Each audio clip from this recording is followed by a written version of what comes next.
Hello बच्चों, welcome to this channel विद्यार्थी with concept. आज हम क्लास 10th का फर्स्ट चैप्टर रियल नंबर पढ़ने वाले हैं। तो ये चैप्टर स्टार्ट करने से पहले थोड़ा सा बेसिक समझ लेते हैं। तो नंबर क्या होता है, ये नंबर समझते हैं पहले, तो रियल नंबर समझते हैं। तो देखिए, हमारे इस नेचर में जो भी नंबर हैं उसे दो भागों में बांटा गया है, रियल नंबर और इमेजिनरी नंबर। तो जितना भी नंबर अभी तक आप पढ़े हैं, देखे हैं, वो सभी रियल नंबर में आते हैं, और जो अभी तक आप लोग नहीं पढ़े हैं नंबर, वो इमेजिनरी नंबर है। आगे आपको 11th-12th में वो नंबर पढ़ना होगा, जैसे √-2 आपने अभी तक नहीं देखा होगा, खाली सुना होगा अगर कोई सुने होंगे तो। √-3, ये सब जो रूट के अंदर माइनस होते हैं वो सभी इमेजिनरी नंबर होते हैं। रियल नंबर जो भी नंबर आप जानते हो, फॉर एग्जांपल 1, 0, -1, √2, 0.03 डेसिमल में कुछ भी, ये सभी रियल नंबर हैं। 4/3, ये सभी रियल नंबर हैं। फिर इस रियल नंबर को फर्दर आगे दो भागों में बांटा गया है, रेशनल नंबर और फिर इरेशनल नंबर। ठीक है, रेशनल नंबर क्या क्या है, तो जिसे p/q के फॉर्म में लिख सकते हैं, है ना, उसे रेशनल नंबर कहते हैं। जैसे 4/3, 5/8, ये सभी रेशनल नंबर हैं। 0 भी रेशनल नंबर है। इरेशनल नंबर किसे कहते हैं, जिसका decimal expansion non terminating, non repeating हो, या फिर ये कह सकते हैं कि जिसे p/q के फॉर्म में नहीं लिखा जा सकता है, जिसे √2, पाई, ये सब। ठीक है, यहाँ पे हम लिख देते हैं डेसिमल एक्सपेंशन जिसका नॉन टर्मिनेटिंग, नॉन रिपीटिंग हो, तो वैसे नंबर को हम इरेशनल नंबर कहते हैं, जो आप क्लास 9th में पढ़े हैं, है ना। या फिर ये समझो कि जिसे हम p/q के फॉर्म में नहीं लिख सकते, उसे हम इरेशनल नंबर कहते हैं। √2 का स्क्वायर रूट निकालोगे तो 1.414 कुछ आता रहेगा। पाई का वैल्यू तो जानते ही हो, 3.14 कुछ आता जाता है। तो जिसका डेसिमल एक्सपेंशन टर्मिनेट ना हो, रुके ना, बढ़ता ही जाए और रिपीट भी ना हो, उसे इरेशनल नंबर कहते हैं। जैसे देखिए 4.33, यहाँ पे लिखते हैं 4.3333, ये क्या है, ये रेशनल नंबर है। इसे आप p/q के फॉर्म में लिख सकते हो। इतना तो सब जानते हैं कि 4/3, 5/8, 0 ये सब रेशनल नंबर है। ये भी रेशनल नंबर है।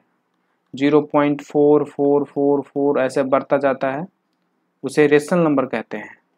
पर कोई नंबर है जैसे कि 3.1460139 कुछ भी रैंडमली आता जा रहा है, ठीक है, 3 पॉइंट इस तरीके से, तो ये इरेशनल नंबर होते हैं। इसी तरीके से फिर आगे रेशनल नंबर को फर्दर डिवाइड किया जाता है, जिसमें हमारा natural number, whole number, integer, ये सब आते हैं। ठीक है, तो ये है नंबर का डिवीजन। अब हम आगे पढ़ते हैं,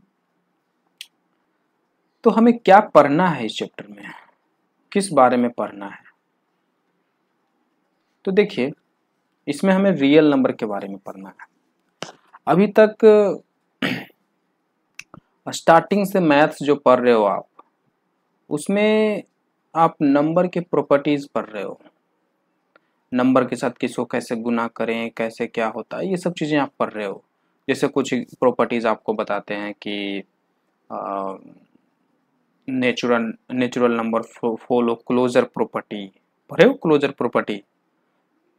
closure property is a property जिसमें कोई नंबर किसी नंबर से जोड़ते हैं तो जो नंबर आता है वो भी वैसा ही नंबर होता है जब जिस नंबर को हम जोड़ रहे थे वही वैसा ही नंबर रिजल्ट में भी आता है। मतलब ये दोनों कौन सा नंबर है, नेचुरल नंबर है तो रिजल्ट भी नेचुरल नंबर आया। तो यहाँ पे हम कह सकते हैं कि नेचुरल नंबर को जब जोड़ते हैं तो वो क्लोजर प्रॉपर्टी फॉलो करता है। Okay, addition of natural number follows closure property. फिर और आता है एसोसिएटिव प्रॉपर्टी, 4 + 3 = 3 + 4, तो इसे हम एसोसिएटिव कहते हैं। फिर आता है कम्यूटेटिव प्रॉपर्टी, 4 + 3 = 3 + 4, है ना, ऑर्डर चेंज कर दो तब भी वही रिजल्ट आएगा 7 ही। इसी तरह का प्रॉपर्टीज और हम लोग देखेंगे यहाँ पढ़ना है। तो दो प्रॉपर्टीज होते हैं, एक है यूक्लिड डिवीजन लेमा जो कि आपके सिलेबस से अब हट गया है और तो इसे पढ़ने की जरूरत नहीं है। यूक्लिड डिवीजन लेमा या एल्गोरिदम, यूक्लिड डिवीजन एल्गोरिदम पहले पढ़ना रहता था, अब हट गया ये सिलेबस से। और दूसरा प्रॉपर्टीज है फंडामेंटल थ्योरम ऑफ अरिथमेटिक्स, ये पढ़ना है। ठीक है, तो ये दोनों प्रॉपर्टीज हैं रियल नंबर के। जैसा कि आप नाम से देख रहे हो यूक्लिड डिवीजन लेमा, तो इसमें नंबर के साथ डिवीजन करना है। कैसे, अभी 2-3 एग्जाम्पल बताएं जिसमें नंबर के साथ जोड़ना था। नंबर को जोड़ रहे थे, घटा रहे थे, गुना भी करते हैं, डिवीजन भी करते हैं। तो वैसे ही ये जो प्रॉपर्टीज है, ये जो नंबर का प्रॉपर्टीज है, it is related with division of integer. Okay, and ये प्रॉपर्टीज है, ये आपको it is related with multiplication, इसमें नंबर के साथ मल्टीप्लिकेशन करते हैं और उससे रिलेटेड ये थ्योरी है, उससे रिलेटेड ये प्रॉपर्टीज है। ठीक है, ये मल्टीप्लिकेशन से रिलेटेड है और ये डिवीजन से, तो ये तो पढ़ना है नहीं, ये पढ़ना है। तो शुरू करते हैं। तो ये थ्योरम पढ़ने से पहले थोड़ा बहुत बेसिक बात कर लेते हैं कुछ और, ताकि बच्चों को, स्टूडेंट को यहाँ पे समझ में आए। बेसिक ये है फैक्टर्स एंड मल्टीपल्स, इसके बारे में समझ लेते हैं। ठीक है, कई बच्चों को मालूम होगा फैक्टर मल्टीपल्स क्या होते हैं, पर कई बच्चों को नहीं मालूम होगा, तो इसलिए ये सब बातें हम कर रहे हैं। तो एक नंबर लेते हैं 24। 24 को हम इस तरीके से लिख सकते हैं, और भी कई तरीके हैं लिखने के, 2 × 12, और भी कई तरीके हैं, 8 × 3, बहुत तरीके हैं, है ना, नॉट इनफाइनाइट पर कुछ तरीके हैं। ओके, तो फैक्टर क्या होता है कि any number, factor of A number, किसी नंबर का, जैसे यहाँ 24 है, 24 का फैक्टर इज अ नंबर, 24 का फैक्टर एक ऐसा नंबर है which can divide 24, which can exactly divide 24। Okay, तो हम यहाँ डिफिनीशन लिख सकते हैं, factors of A given number is a number which can exactly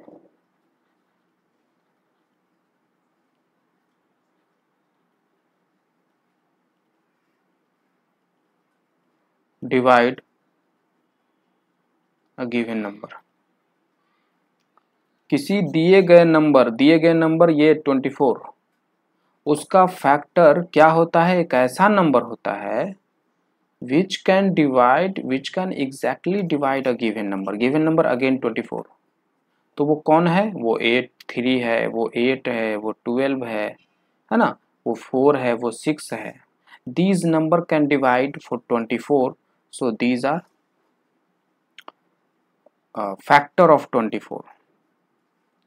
4, 6, 2, 1, 3, so on are factors of 24। ठीक है, अब देखिए 4 में 6 मल्टीप्लाई किए तो मुझे क्या मिला, 24 मिला। तो हम यहाँ कह सकते हैं ना कि अगर आप 4 में 6 मल्टीप्लाई करते हो तो आपको 24 मिलता है। तो 24 क्या है, ये कैसे आया है, 24 का 4 के साथ क्या रिलेशन है? तो 24 कैसे ऑब्टेन हुआ है? 4 में कुछ गुना करके, है ना। तो हम यहाँ पे कह सकते हैं कि 24 is obtained by multiplying 4 with some number, so 24 is a multiple of 4, है ना। ऐसे ये भी कह सकते हैं कि 6 में 4 मल्टीप्लाई किए तो 24 आया, मतलब 24 इज अ मल्टीपल ऑफ 6। 6 में आप कुछ मल्टीप्लाई करोगे तो 24 मिलेगा। तो 24 इज अ मल्टीपल ऑफ 6, क्योंकि 24 एक मल्टीपल है 6 का, क्योंकि 6 में गुना किए कुछ तब 24 आया, ठीक है। तो 24 का 4 के साथ क्या रिलेशन है कि 24 कौन लगता है 4 का, 24 कौन लगता है 4 का, क्या है 24 का क्या रिश्ता है 4 से? तो ये है कि 24 4 से, 24 4 का मल्टीपल है। और 4 क्या है 24 का? 4 24 का फैक्टर है। कैसे एक बहन होता है भाई होता है ए बी, तो ए भाई है ये बहन है, तो बी का बी सिस्टर है, ठीक है, बहन है, और ए ब्रदर है। तो कहेंगे बी का ए से क्या रिश्ता है? तो कहेंगे कि बी ए का क्या लगता है? तो बी ए का बहन है। और ए बी का क्या लगता है? ए बी का भाई है। वैसे ही 24 ए का क्या है, सॉरी 24 4 का क्या है? मल्टीपल है। और 4 24 का क्या है? फैक्टर है। तो ये कंफ्यूजन होता है बच्चों को थोड़ा, तो क्लियर कर लीजिए, ठीक है। समझ में आई बात? एक एग्जांपल से पूछते हैं 36। तो 36 इज इक्वल टू 9 इंटू 4 लिख सकते हैं, और भी कई तरीके हैं, 12 इंटू 3 भी लिख सकते हैं। तो बताइए 9 का 36 के साथ क्या रिश्ता है? 9 36 का क्या है? 9 36 का क्या है? तो 9 36 के साथ क्या कर सकता है? डिवाइड कर सकता है ना। तो 9 इज अ फैक्टर ऑफ 36। अब 36 9 का क्या है? 36 का क्या रिश्ता है 9 के साथ? तो 36 कैसे निकाला जा सकता है? 9 के साथ गुना करके ना। 36 9 को डिवाइड कर सकता है क्या? नहीं। 9 में कुछ गुना करोगे तो 36 मिलेगा। तो 9 is a big number which is obtained by multiplying any other number with 9, तब हमें 36 मिला। तो 36 इज अ मल्टीपल, ठीक है। तो आपको देखना है कि डिवाइड कर सकता है तो फैक्टर हो गया वो। हम किसके बारे में यहाँ पे पूछ रहे हैं? 9 के बारे में, कि 9 कौन है 36 का। तो 9 कैन डिवाइड। 9 आप 36 में कुछ मल्टीप्लाई करके 9 निकाल सकते हो क्या? नहीं ना। तो 9 is a factor of 36 and 36 is a multiple of 9 या 4 या 12 या 3, ऐसे ही सबके साथ, है ना। तो ये है फैक्टर और मल्टीपल का डिफरेंस। अब हम आगे बढ़ते हैं। अब आप कुछ टेस्ट लेते हैं। 98 का फैक्टर बताइए, फैक्टर्स ऑफ 98। तो 1 होगा फैक्टर ऑफ 98। 98 का फैक्टर मतलब वैसा नंबर जो 98 को काट दे, है ना। तो 1 कैन डिवाइड, और 2 यस 2, 3 नो, 4 तो नहीं, 5 6 नहीं, 7 नहीं, 7 होगा, है ना। फिर ऐसे करते जाओ, 8 नहीं, 9 नहीं, 10 11 12 13 14, हाँ देख रहे हो इस तरीके से। फिर और आगे 98 तक करते जाओगे ना। पर मेरे पास एक बहुत ही बेस्ट मेथड है, एक ऐसा मेथड है जिसमें आपको आधा काम करना पड़ेगा। जैसे यहाँ पे कुछ किए 14 तक आए, ऐसे ही 98 तक जाएंगे, 15 से डिवाइड करेंगे, 16 से करेंगे, कितना मेहनत हो जाएगा। तो एक तरीका देखिए, एक दूसरा तरीका देखिए, सिंपल। 98 एक से कटेगा ना, हाँ कितने बार में, 98 बार में। 2 से कटेगा, हाँ कितने बार में, 49। 3 से, हाँ कितने बार में, नहीं कटेगा 3 से, 7 से कटेगा, सॉरी 14 बार में। 5 6 7 14, 14 से कितने बार में, 7 बार में। देख रहे हो कुछ, फिर वापस 7 आ गया। अब इसके बाद जैसे देखिए यहाँ पे पैटर्न ऑब्जर्व करिए, 14 से 7 आ गया, तो इसके अगले बाद क्या आएगा, 2 आएगा ना, क्योंकि 7 से पहले 2 था, है ना। अब आगे आपको करने की जरूरत ही नहीं है। आप ये मत करो कि 15 से होगा कि नहीं, 16 से होगा नहीं, चेक करके देखते हैं 16 से डिवाइड हो, नहीं करने की जरूरत है। क्यों सर, क्यों नहीं करने की जरूरत है? क्योंकि आप देखिए, आई एम श्योर डैट ये 16 से डिवाइड नहीं होगा, ये 17 से डिवाइड नहीं होगा। क्यों? क्योंकि आपसे हम एक सवाल करते हैं, क्या ये 5 से डिवाइड होगा, क्या ये 4 से डिवाइड होगा, क्या ये 3 से डिवाइड होगा? तो आप कहोगे नहीं सर। क्यों? क्योंकि 2 से किए थे, 3 4 5 से भी किए थे, नहीं हुआ था, डायरेक्ट 7 से हुआ था। तो 2 और 7 के बीच में जो भी नंबर है उससे डिवाइड नहीं हुआ, तो इधर भी वही पैटर्न होगा ना। 14 और 49 के बीच में जितने भी नंबर हैं उनसे वो डिवाइड नहीं होगा। आप करके देख लो, अगर आपको विश्वास नहीं है तो यहाँ पे ये फायदा हुआ मुझे। ऐसे ये ट्री मेथड कहलाता है। ये 3 मेथड अपनाने से हमें कितना काम बच गया, कितना समय बच गया। तो सिंपल हम यहाँ 14 लिखेंगे, फिर उसके बाद 7 तो लिखे हुए थे, 49 is a factor, 98 is a factor, हो गया। नहीं अगर ऐसे करते तो सोच रहे हो, ठीक है। तो एक क्वेश्चन देते हैं आपको, आप बनाइए फैक्टर ऑफ 105, इसका फैक्टर निकालिए।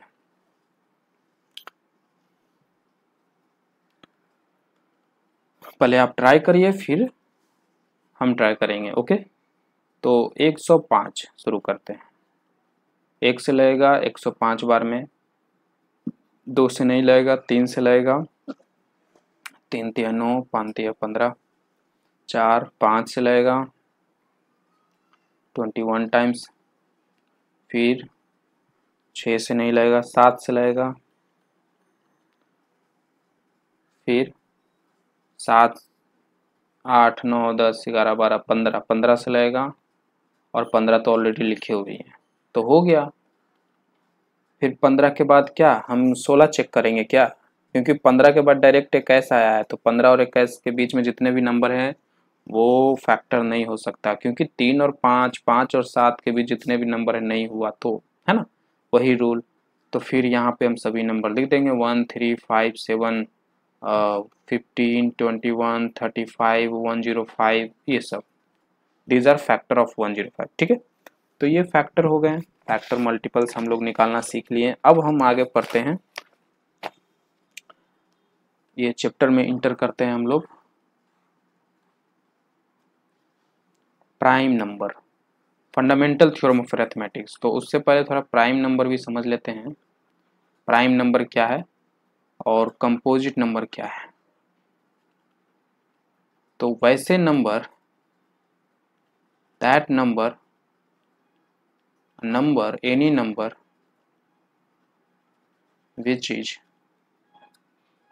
which has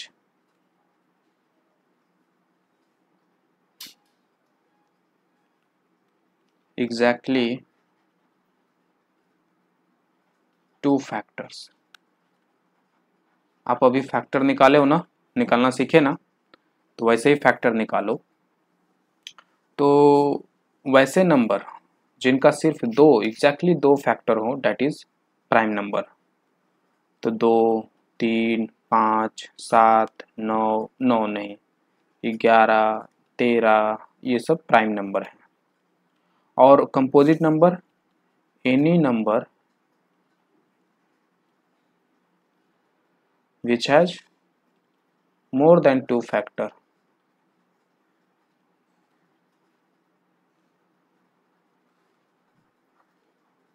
जैसे अभी जो भी आप देखें 105, ये 98, ये सब क्या है, कंपोजिट नंबर है। अब हम आते हैं अपने चैप्टर में, that is fundamental theorem of arithmetic. Fundamental मतलब मूलभूत, एक बेसिक थ्योरम है। किससे रिलेटेड थ्योरम है? अरिथमेटिक्स से। अरिथमेटिक क्या होता है? तो जो भी अभी तक आप पढ़ते आ रहे हो, सबसे पहले आप चैप्टर मैथ्स में पढ़े होंगे प्लेइंग विथ नंबर, 4, 5, 6, 7 सब चैप्टर का पहला नंबर, सब क्लासेस का पहला चैप्टर यही रहता था, प्लेइंग विथ नंबर, है ना। तो जब आप नंबर के साथ गुना, भाग, जोड़, घटाओ, ये सब जो ऑपरेशन करते हो, वो सभी अरिथमेटिक्स में आते हैं। जैसे साइंस 3 भाग में बटा हुआ है, फिजिक्स, केमिस्ट्री, बायोलॉजी, है ना। वैसे ही मैथ्स का भी बहुत सारे ब्रांच हैं। तो सबसे पहला, सबसे बेसिक ब्रांच है अरिथमेटिक्स, जिसमें हम लोग जोड़ना, घटाना, गुना, भाग, एलसीएम, ये सब सीखते हैं। फिर उसके बाद ज्योमेट्री आता है, इसमें लाइन्स, एंगल के बारे में सीखते हैं। फिर स्टैटिस्टिक्स आता है, प्रोबेबिलिटी पढ़ते हैं, ये सब चीज़ें, ये सब ब्रांच है मैथ्स का। मेंसुरेशन पढ़ते हैं, ठीक है। तो जो आप लोग पढ़ते आ रहे थे अरिथमेटिक्स, उसी का फंडामेंटल थ्योरम है ये। क्या कहता है ये थ्योरम? ये थ्योरम कहता है कि any composite number, any composite number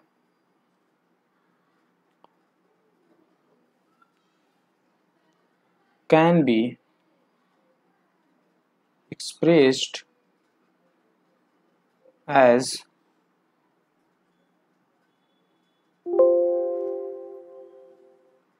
unique product of prime number except the order of a number, except the order in which it occurs, in which this prime number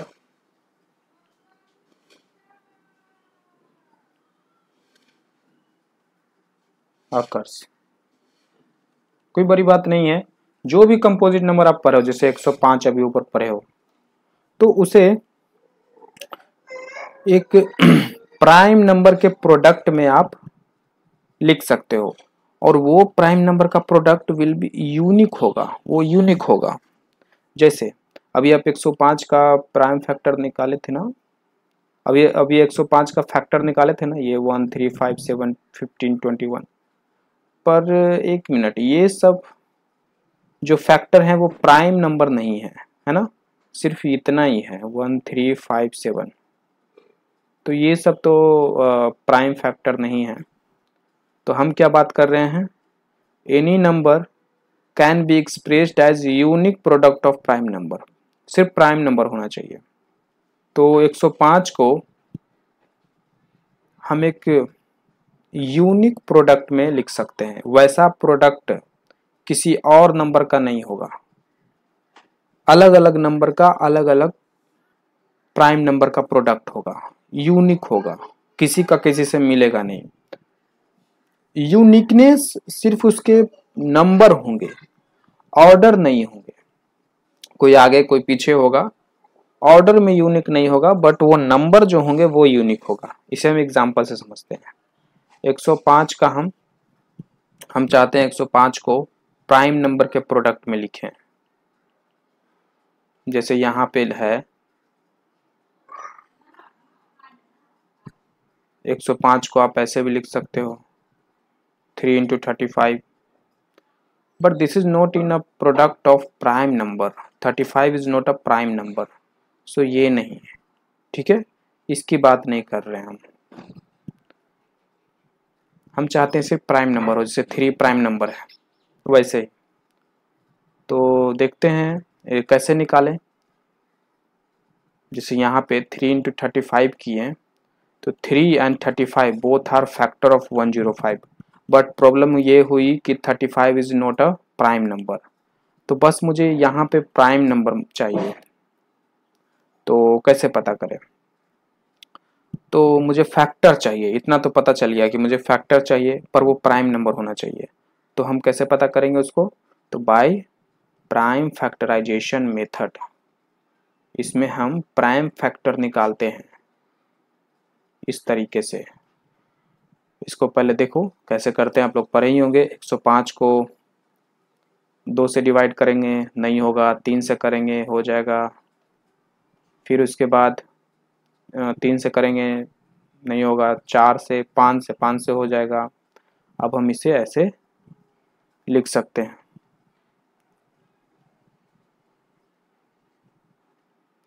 3 into 5 into 7, ठीक है, 3 into 5 into 7। तो ये है unique product of prime number. 3 into 5 into 7 दुनिया में किसी और number का नहीं होगा, सिर्फ ये 105 का होगा, इसलिए यूनिक है। प्राइम नंबर है और उसका प्रोडक्ट है, तो इसलिए यूनिक है। पर 105 को हम ऐसे भी लिख सकते हैं, ऐसे भी लिख सकते हैं, है ना। उसके ऑर्डर यूनिक नहीं होंगे, यहाँ पे ऑर्डर कुछ है, लिखने का ऑर्डर यहाँ कुछ है, यहाँ कुछ है, उसके ऑर्डर अलग अलग हैं, बट नंबर वही है। इसलिए हम यहाँ पे लिखे थे एक्सेप्ट दी ऑर्डर इन विच देज प्राइम नंबर अकर्स। ओके, तो ये है किसी भी नंबर का, अगर हम किसी भी नंबर को, किसी भी कंपोजिट नंबर को हम प्राइम नंबर के प्रोडक्ट में लिखना चाहते हैं, तो प्राइम फैक्टराइजेशन से फैक्टर निकाल लेंगे। वो कौन सा फैक्टर देता है? सिर्फ प्राइम नंबर का फैक्टर देता है हमें, इसलिए तो इसका नाम है प्राइम फैक्टराइजेशन। सिर्फ हम प्राइम नंबर से डिवीजन करते हैं। जैसे यहाँ पे 3 से चेक किए, 4 से नहीं चेक करेंगे, डायरेक्ट 5 से करेंगे, ठीक है। तो सिर्फ प्राइम नंबर को ही, प्राइम नंबर से ही चेक करते हैं, ठीक है। आगे बढ़ते हैं, तो कुछ क्वेश्चन इस पे कर लेते हैं पहले। अभी जो हमने बताया उस पे कुछ 1-2 क्वेश्चन कर देते हैं। आप ट्राई करिए इस क्वेश्चन को, फिर उसके बाद हम इसे बताएंगे। 651,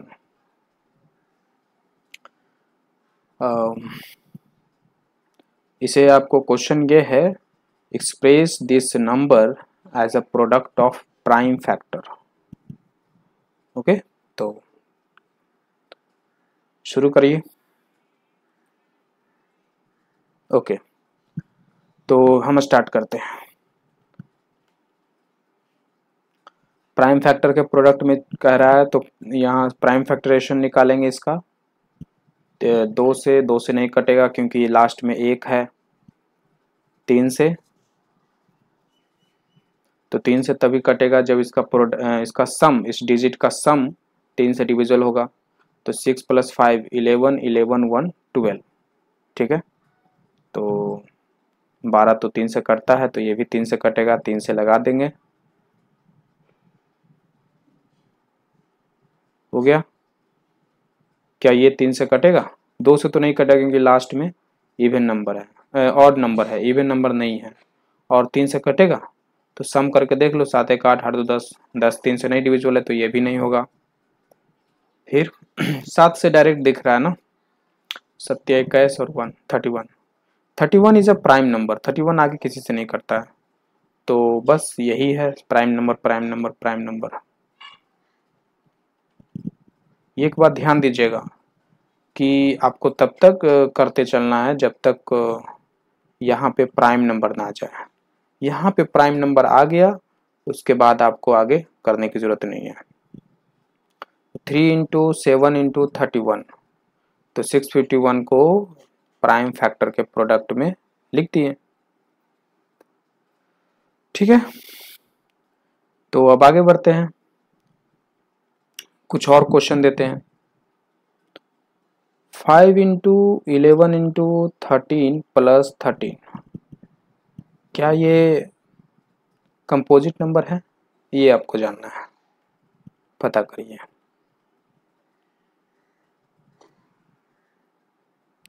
आपको शो करना है, आपको बताना है कि ये कंपोजिट नंबर है कि नहीं।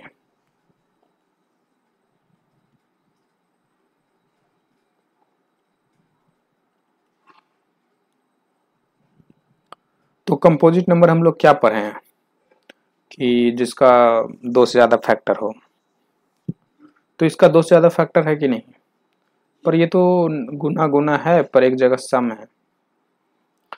तो एक तरीका है कि इसको पूरा सिंप्लीफाई करो। कैसे करें, तो 5 इंटू 11 फिर 13 से मल्टीप्लाई करो, फिर टोटल जो आएगा 13 में जोड़ दो, इतना सब करो और तब फिर उस नंबर को चेक करो। कोई बड़ा सा नंबर आएगा ऑफ कोर्स, है ना, फिर उस नंबर को चेक करो कि वो कंपोजिट है कि नहीं, मतलब कितने नंबरों से डिवाइड हो रहा है, सिर्फ 2 नंबर से डिवाइड हो रहा है कि बहुत सारे नंबर से डिवाइड हो रहा है। ठीक है, पर उसमें बहुत मेहनत लग जाएगा, बहुत ज़्यादा मल्टीप्लिकेशन हो जाएगा। तो एक काम करते हैं, यहाँ पे हम इसको 13 जो यहाँ 2 दिख रहा है ना, इसको कॉमन ले लेते हैं। जब भी कैलकुलेशन करो तो अगर आपको कॉमन लेने के लिए बन रहा है, कॉमन लेने में बन रहा है तो कॉमन ले लो, उससे सॉल्यूशन कैलकुलेशन इजी हो जाता है। तो 5 इंटू 11 इंटू 1 प्लस 1 है ना, यहाँ से 13 ले लिए तो क्या बचा 1, यहाँ से 13 ले लिए तो 1 बचा। नाउ इसको सॉल्व करो, 55 प्लस 1 56, तो 13 इंटू 56, इसको हम और ऐसे एक्सप्रेस कर सकते हैं 13 इंटू 7 इंटू 8, और चाहे तो और कर सकते हैं 8 को 4 इंटू 2। तो ये जो नंबर है, ये जो नंबर है उसको हम इस ऐसे लिख दिए। तो याद होगा ना आपको, ऐसे 24 को 4 इंटू 6 लिखते थे तो क्या बोलते थे कि 4 is a factor of 24, 6 is a factor of 24, लिखते थे ना, बोलते थे ना। तो वैसे यहाँ पे भी बोलेंगे कि this number is equal to this गुना दिस गुना दिस, तो 13 is a factor of this number, 7 is a factor, 8 is a factor of this number, and also 4, 2, these all are a factor of this number, so it is a composite number। ठीक है, तो इस तरीके से हम composite number पहचानते हैं। अब हम आगे आपको एक क्वेश्चन दे रहे हैं, आप उसे बनाइए। 6 into 5 into 4 into 3 into 2 into 1 plus 5। आप इसे पहले ट्राई करिए, उसके बाद मेरा सॉल्यूशन देखिएगा। ओके, तो सॉल्व करते हैं। देखिए कोई कॉमन तो है, कॉमन है कि नहीं, तो ये देखिए 5 5, तो 5 कॉमन ले लिए। 6 into 1 into 4 into 3 into 2 into 1 plus 1। ठीक, इसको सॉल्व करिए। 24 72 72 टू जा 6 चक 24 24 तिया 72 72 दूनी 2 दूनी 4 7 दूनी 14 plus 1, it will be 5 into 145। और इसी को हम ऐसे लिख सकते हैं, 5 इंटू 145 को हम ऐसे लिख सकते हैं, ये 5 से डिविजिबल है ना, तो 5 इंटू और क्या ये 5 से डिविजिबल है, कितने बार में, डिवाइड करके चेक कर लो,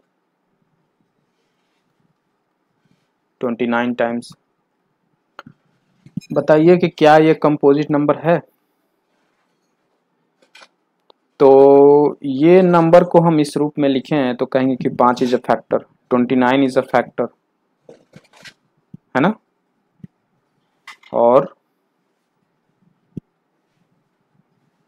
तो क्या यहाँ पे 2 ही नंबर सिर्फ फैक्टर हैं, क्योंकि ये दोनों तो 5 5 5 ही हुआ ना। पर इसको ऐसे भी तो लिख सकते हैं, 5 5 जा 25 इंटू 29, तो 25 भी तो फैक्टर हुआ, 29 भी तो फैक्टर हुआ।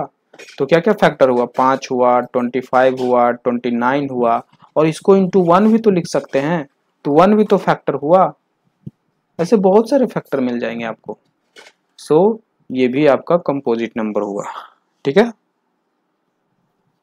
थोड़ा लिखना अपना, अगर लिखना है सिंपल लिख देंगे कि since it has more than 2 factor, that is 5 29 25 1, so this it is a composite number, ऐसे लिख देंगे, इसमें क्या बड़ी बात है ना लिखने के लिए। सो इस तरीके से हम पता करेंगे कि कौन सा कंपोजिट नंबर है, कौन से नहीं है। आगे बढ़ा जाए। कुछ क्वेश्चन यहाँ पे देते हैं और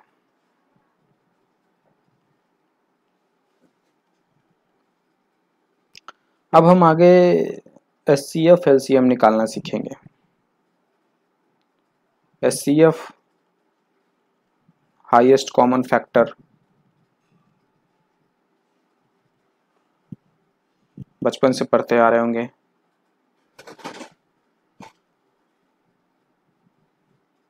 और LCM लोवेस्ट कॉमन मल्टीपल्स,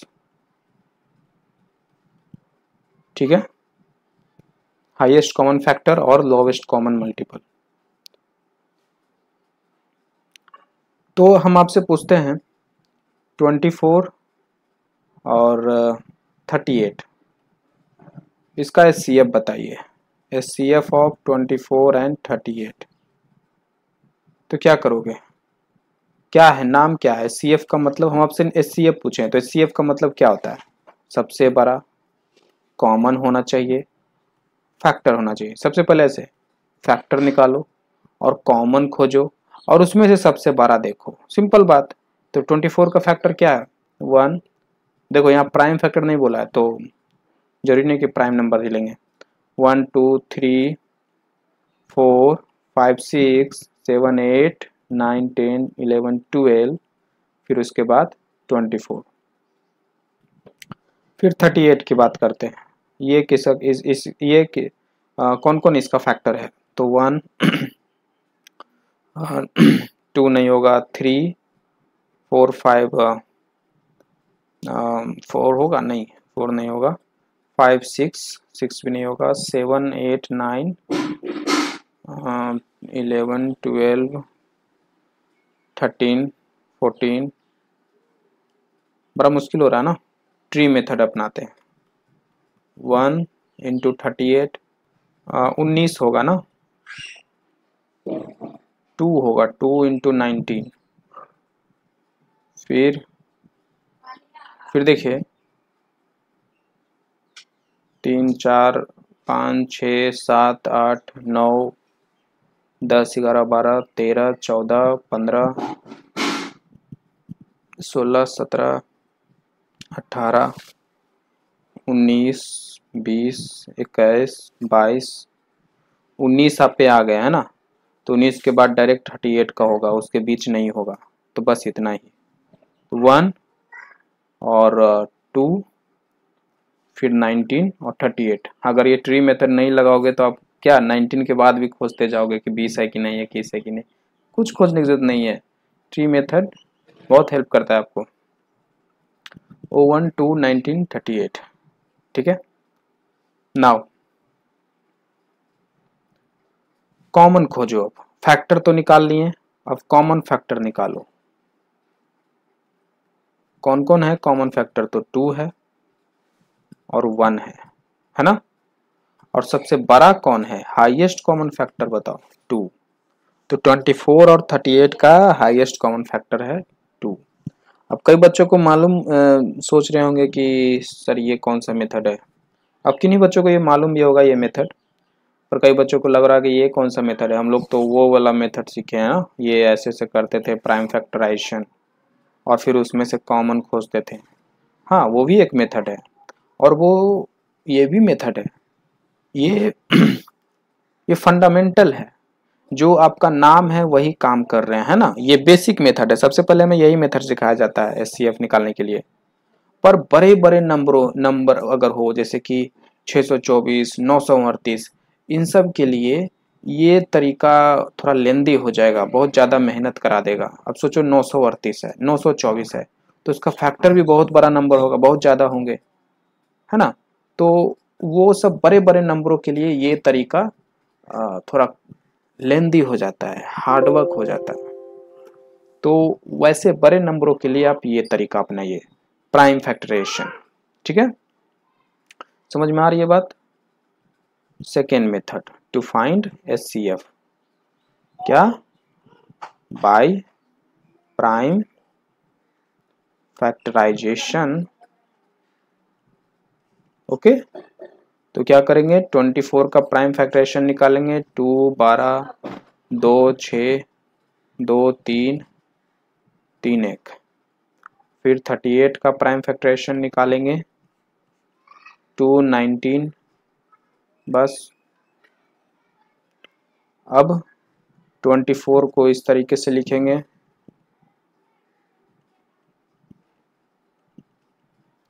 38 को ये कॉमन मिला तो HCF हो गया 2। किताबों में इस तरीके से नहीं बताया है, थोड़ा अलग तरीके से किया है, यही प्राइम फैक्टराइजेशन मेथड से किया, बट यहाँ पे थोड़ा डिफरेंट अप्रोच अपनाया है। वो क्या किया है कि इसको लिख दिया 2 2 2 को 2 टू द पावर 3 इंटू 3, ठीक है, इंटू 1, और 38 को पावर में है तो पावर में लिख दो, नहीं तो ऐसे ही। अब बताओ इसमें HCF बोला है, कैसे निकालेंगे, कॉमन नंबर का लोवेस्ट पावर। तो कॉमन नंबर ये है 2 2, उसका लोवेस्ट पावर, कॉमन फैक्टर का लोवेस्ट पावर, तो कॉमन फैक्टर कौन है, 2 2 है, तो इसका लोवेस्ट पावर। तो product of common terms with lowest power. तो प्रोडक्ट करना है किसका, कॉमन टर्म्स का जो लोवेस्ट पावर में है। तो यहाँ पे पावर 3 है, यहाँ 1 है ना, 2 के पावर 3 है, यहाँ 2 के पावर 1 है, तो 2 के पावर 1 लेंगे, और ये 1 भी कॉमन टर्म्स है तो वो भी ले लेते हैं, 2 इंटू 1 2 आया, ठीक है। तो ये है अप्रोच, इस तरीके से भी आप बना सकते हो, नहीं तो ये मेथड, दो मेथड है। एक और मेथड है डिवीजन वाला मेथड है ना, आप जानते होंगे ये वाला मेथड। क्या दिए थे नंबर, 24 और 38, थर्ड मेथड।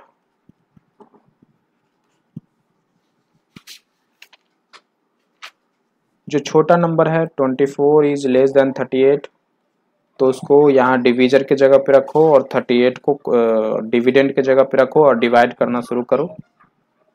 एक बार में लगाएंगे, 4 1 14। फिर अब आगे नहीं सॉल्व करेंगे, फिर ऐसे कर देंगे, फिर से एक नया डिवाइड, 24 को यहाँ रखेंगे एक बार में,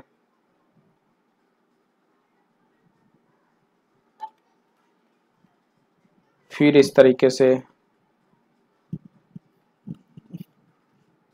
फिर इस तरीके से,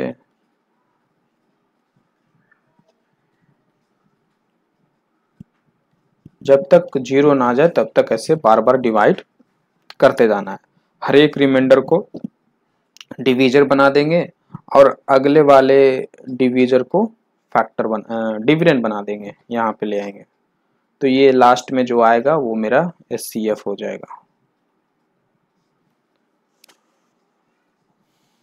तो ये 3 तरीके हैं, इस तरीके से निकालना और ज़्यादा इजी हो जाता है। और बड़े बड़े नंबर अगर आएंगे आपको तो इस डिवीजन वाले तरीके से आप बनाइए उसको। तो ये तीनों मेथड है।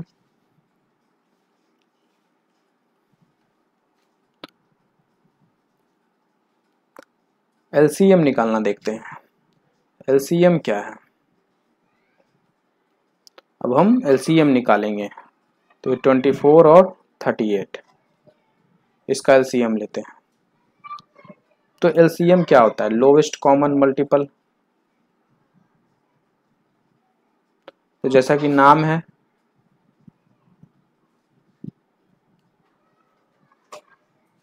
मल्टीपल्स निकालना है, फिर कॉमन देखना है, फिर उसमें सबसे छोटा चुनना है।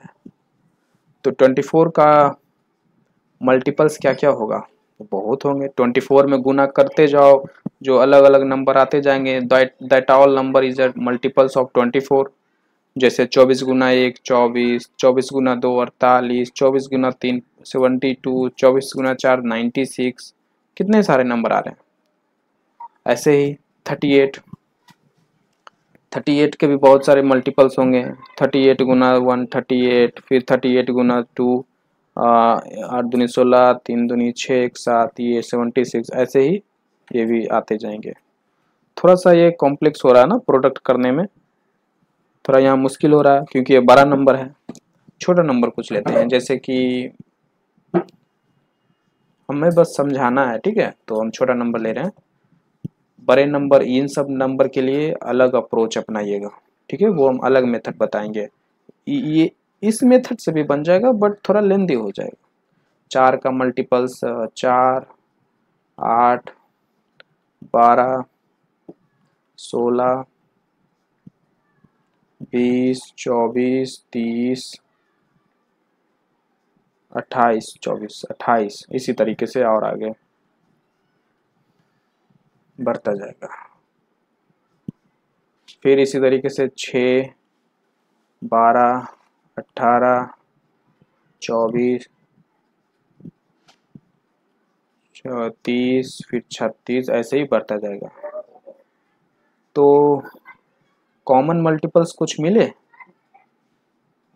एक तो ये 4, 8, 12, ये 24, और कुछ नहीं मिला। तो आगे और बढ़ोगे तो मिलेगा, ऑफ कोर्स मिलेगा। 4 में आगे 36 मिलेगा और 36 यहाँ पे भी है। तो आगे बढ़ते जाओ, कुछ ना कुछ मिलता जाएगा और ये रुकेगा नहीं, इनफाइनाइट तक ऐसे जाएगा। 4 गुना 100, 4 गुना 500, that all are multiples of 4। तो 24 उनमें से सबसे छोटा है, सो एलसीएम क्या हो गया, 24। अब ये देखिए छोटे छोटे नंबर में ये काम आ जाता है, ठीक है, पर बड़े नंबरों के लिए, इन सब के लिए थोड़ा ये मेथड हार्ड पड़ता है, ज़्यादा गुना करना पड़ता है, इसलिए दूसरा मेथड हम अपनाते हैं, second method for large number. जैसे 24, 38, तो इसमें एलसीएम कैसे निकालेंगे, तो इस तरीके से प्राइम नंबर से लगाएंगे। यहाँ पे दोनों नंबर को यूज करेंगे, एक नंबर को नहीं। वो उस मेथड से भी कर सकते हैं हम, जो हम एचसीएफ निकालने के लिए किए थे, इस मेथड से।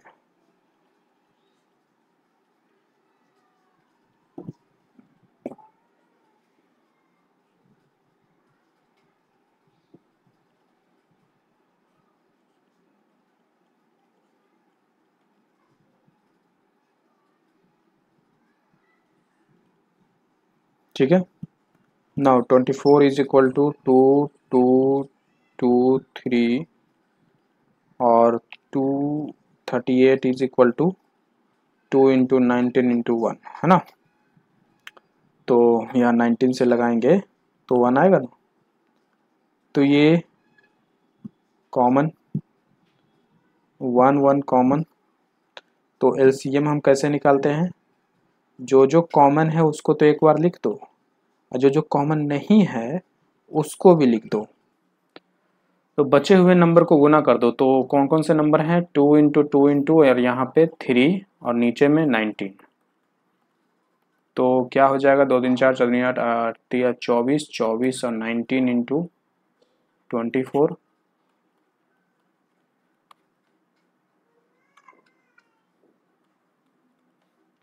456। तो ये है, इस तरीके से हम एलसीएम निकालेंगे। दूसरा जो आपके बुक में बताया गया है कि आपको एलसीएम निकालना है, तो आपको आप वैसे टर्म का प्रोडक्ट लिखिए जिसका हाईएस्ट पावर हो। तो 24 को हम ऐसे लिख सकते हैं, पावर में लिखना हो तो 2 2 2 2 टू द पावर 3 3 इंटू 1, और यहाँ पे 2 इंटू 19 इंटू 1, सब एक ही है। तो वैसा टर्म्स लिखिए कि जिसका हाईएस्ट पावर हो। तो 2 ऊपर भी है, 2 नीचे भी है, हाईएस्ट पावर इसमें है, तो 2 टू द पावर 3 लिखिए। फिर उसके बाद 3 ऊपर है, 3 नीचे नहीं है।